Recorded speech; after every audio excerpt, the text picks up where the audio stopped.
안녕하세요. 뼈있는 이야기 이동훈입니다.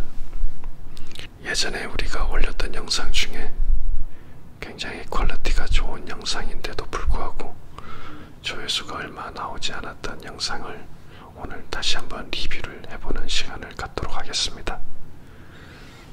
이 영상은 흔히 여러분들이 기수술이라고 알고 있는 사지연장술이 굉장히 오래된 수술이고 긴 역사를 가지고 있다라는 설명을 했던 영상입니다. 이 영상을 나피디가 소개해준 릴리스라고 하는 사이트에다가 넣어서 그 사이트가 분석해주는 것을 읽어드리도록 하겠습니다. 이때 모습 보면은 어떠세요? 이때가 몇 년도죠? 저희 초창기니까. 초창기면 한 5년 정도 됐나요? 이때만 해도 그래도 제가 비교적 젊었네요. 머리도 까맣고. 제목 기수술 100년이 넘은 수술이라고. 이 영상은 사지연장술의 역사와 혁신적인 발전 과정에 대해서 다루고 있습니다. 특히 일리자로프 수술의 개발과 해당 기술이 서방 세계에 어떻게 알려졌는지를 상세히 설명하고 있습니다. 영상은 고대부터 현대까지의 사지연장술의 변천사를 통해 의학의 발전과 변형교정 수술의 중요성을 강조합니다. 이러한 수술이 과거의 어렵고 위험한 방법에서 현재의 안정적인 기술로 발전한 과정을 이해할 수 있습니다.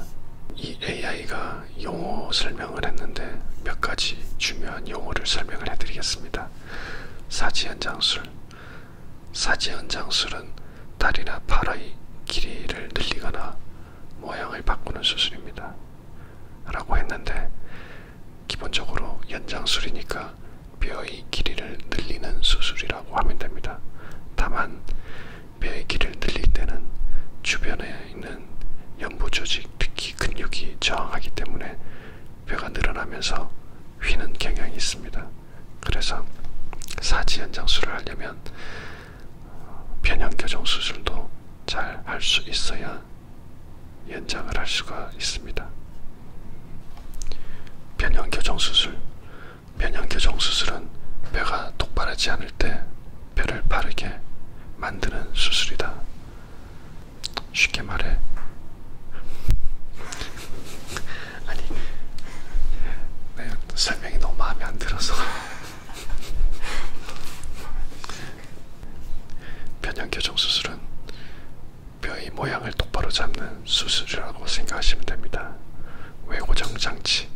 외고정장치는 뼈를 고정하는데 그 고정장치가 몸 밖에 있는 것을 외고정장치라고 합니다. 내고정연장. 내고정연장은 장치를 뼈 내부에 넣어서 뼈의 길이를 늘리는 방식입니다. 몸 밖에 고정장치가 없기 때문에 매우 혁신적인 방식이라 할 수 있습니다. 헥사포드 시스템. 헥사포드 시스템은 6개의 다리를 가진 외고정 장치입니다. 컴퓨터를 이용해 뼈를 교정하고 연장하는 데 사용됩니다.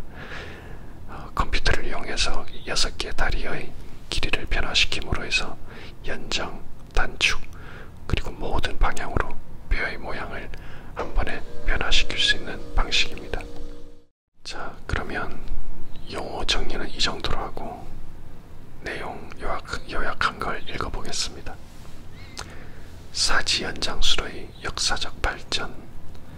사지연장술과 변형교정 수술은 고대에서부터 시작되어 히포크라테스 시절인 기원전 400년 전부터 외고정 장치의 사용이 기록되어 있다. 알렉산드로 코드필라는 근대 사지연장술의 아버지라 불리며 그의 1905년 논문에서 허벅지 뼈를 늘리는 개념이 소개되었다. 하지만 이때는 굉장히 초기 단계의 사지연장술이어서 결과도 굉장히 안 좋았고 그랬습니다. 그래도 이때 논문이 JBJS, American Journal of Bone and Joint라고 하는 지금도 정형외과 영역에서 굉장히 탑 저널인 데 실렸던 논문입니다. 이후 1980년대와 90년대에는 사지 연장술이 급격하게 발전했으며 일리자로프와 헥사포드 시스템 내고정 연장이 주요 혁명으로 지목된다라고 이야기했습니다. 기존에는 치료할 수 없었던 것들이 일리자로프가 나옴으로 인해서 치료 가능해졌고, 이후에 헥사포드 시스템과 프리사이즈 같은 내고정 연장이 나옴으로 인해서 또다시 큰 발전을 하게 된 것이죠.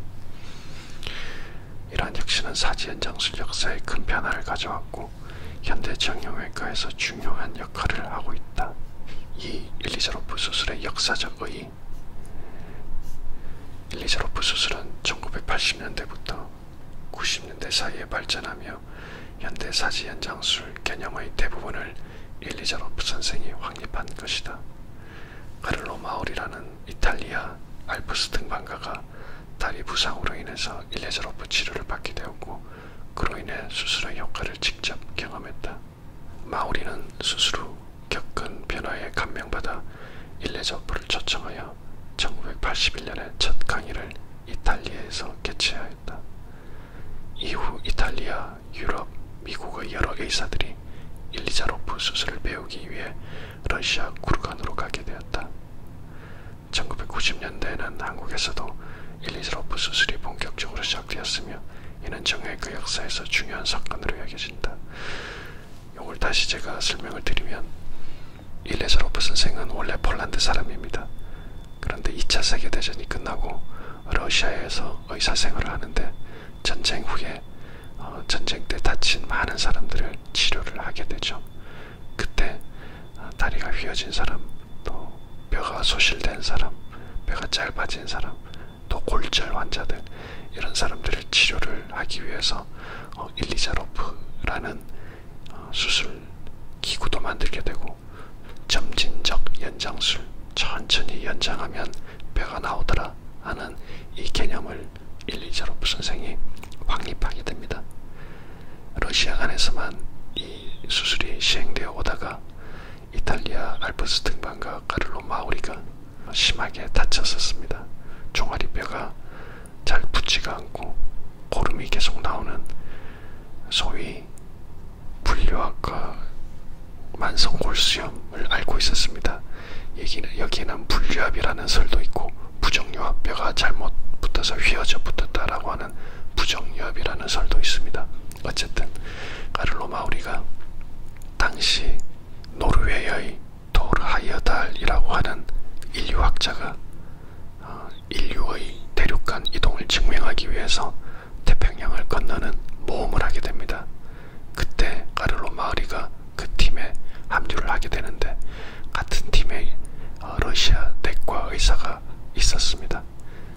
그 내과 의사가 카를로 마우리에게 일리자로프 선생을 소개를 하게 됐고, 카를로 마우리는 이탈리아에서 이제 더 이상은 치료가 불가능하니 다리를 다 절단하자는 이야기를 듣고 일리자로프 선생한테 가서 완치하게 되죠.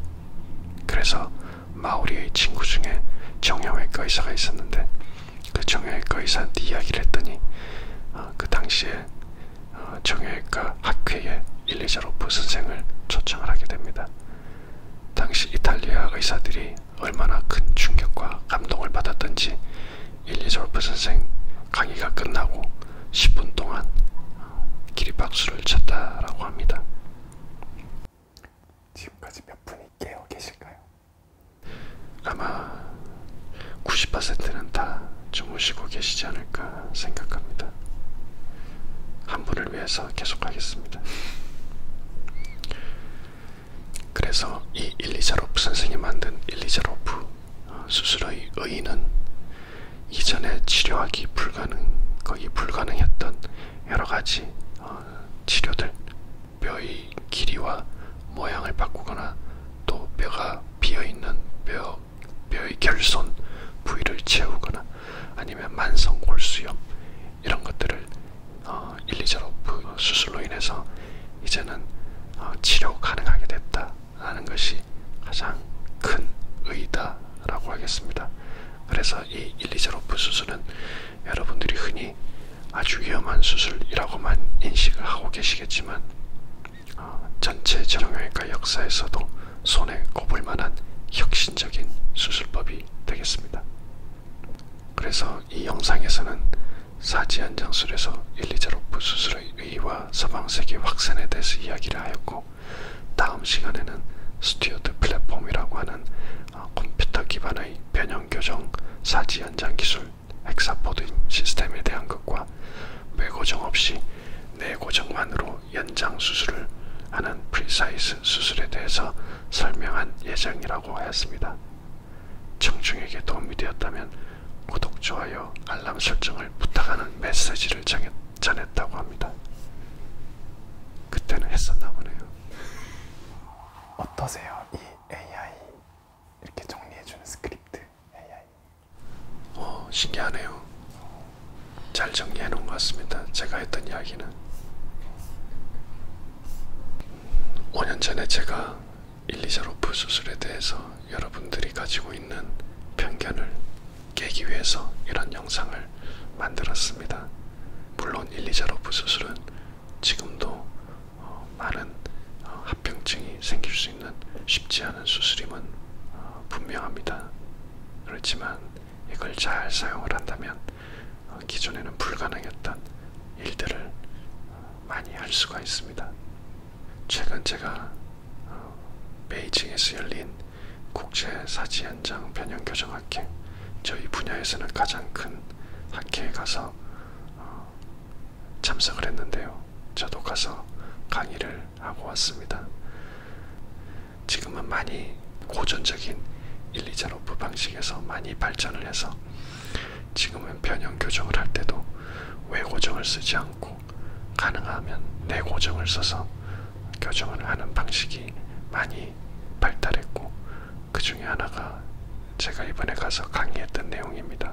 또 하나는 우리가 변형이라고 하면은 뼈가 3차원이기 때문에 X축, Y축, Z축이 기본적으로 있고, 그 안에서 뼈가 움직이는 방향은 여기에 추가가 돼서 뼈의 모양이 각도가 변할 수도 있고, 그 다음에 회전이 있을 수도 있고, 그 다음에 트랜슬레이션이 있을 수도 있고, 길어질 수도 있고 짧아질 수도 있기 때문에 굉장히 많은 방향으로 많은 컴포넌트를 가지게 됩니다.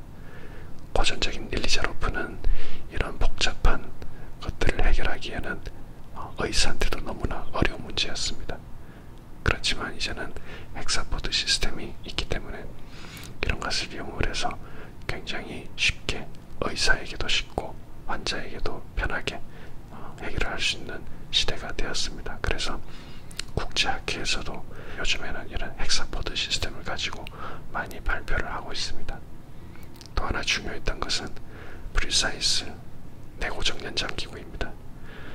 저한테 수술 받으신 분들은 많이 알고 계시겠지만, 예전에는 연장을 하려면 외고정 장치를 달고 외고정 핀이 피부를 통과하고 뼈와 연결이 되기 때문에 그 상태에서 밖에서 연장을 하면 핀이 피부를 찢고 나가게 되죠. 핀이 피부를 잡아당기고 찢게 되면 이것만으로도 굉장히 심한 통증과 합병증들이 생길 가능성이 있습니다. 반면에 지금 많이 쓰고 있는 내고정 연장 프리사이즈 수술 같은 경우에는 외고정 핀이 없기 때문에 흉터나 관절 구축이나 여러가지 정말 그 기존의 외고정 때 우리가 기대할 수 없었던 많은 장점을 가지고 훨씬 편하게 연장을 하고 있습니다. 그래서 요즘은 이런 학회를 가면 이런 물론 고전적인 방식의 일리자로프 방식으로도 발표를 하지만 헥사포드 시스템과 프리사이즈 그리고 내고정을 이용한 변형교정들을 많이 발표하고 강의하게 됩니다.